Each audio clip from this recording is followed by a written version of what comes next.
ఉస్తాద్ ఉగాది అంటేనే ఉస్తాద్ భయ్య చెప్తున్నా కదా, ఉగాదికి వచ్చినాం మా దేవుడు పవన్ కళ్యాణ్ గారి ఉగాది అంటే ఉస్తాద్, ఉస్తాద్ అంటేనే ఉగాది అంతే.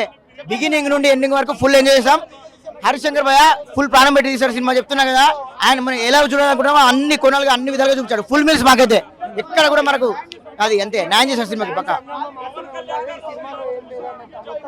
అది ఫేక్ తమ్ముడు, ప్రతి ఒక్కరు అట్లా కళ ముందని రాయడం, కాగితం ఉందని చింపడం కాదు తమ్ముడు. ఏదన్నా కరెక్ట్ చూసి నేర్చుకోవాలి, చూడాలి, సినిమా చూసి తగ్గట్టు రాయాలి. అంతేగాని ఏదో ఇప్పుడు కుక్కలు మొరుగుతున్నాయి పట్టుకోమండి, అది ఫ్లోలో వెళ్ళిపోతాం అంతే.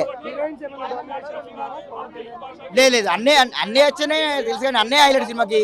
శ్రీలు ఏంటంటే ఇక హీరోయిన్ ఉండాలి, సో పర్ఫార్మెన్స్ బాగానే చేసింది అమ్మాయి. ఇంతకు సినిమాలో డాన్స్ చేసింది అమ్మాయి, ఇందులో పర్ఫార్మెన్స్ చేసింది బాగానే యాక్టింగ్. లేదండి, ఏ సినిమాకి ఆ సినిమా పొందడం లేదండి. ఏ సినిమాకి ఆ సినిమే దేని దానికి ఉంటుంది తేడా. ఓకేనా, గబ్బర్ సింగే, సర్దార్ గబ్బర్ సింగే, ఉస్తాద్ భగత్ సింగ్ అలా. ఉగాదికి చెప్తున్నాం కదా భయ్య, ఉగాది అన్నయ్య వచ్చిందంటే పండుగ వచ్చిందంటే అన్నయ్య, ఉగాది వచ్చిందంటే పండుగ అంతే. అన్నయ్య వచ్చాడంటే పండుగ అంతే. ఉగాదికి ఉస్తాద్ భగత్ సింగ్ పండుగ ఫుల్ మీల్స్ పెట్టాడు హరిశంకర్ భయ్య చెప్తున్నా కదా. పాటలు, డాన్స్, డైలాగులు, fight scenes, everything one and army అంతే చెప్తున్నా కదా. బిగినింగ్ నుండి ఎండింగ్ వరకు అన్నీ అది మనం చాలా సార్లు భగవద్గీత ఉండి ఉంటాం. భగవద్గీత ఇది ఉస్తాద్ గీత, ఉస్తాద్ భగవద్గీత.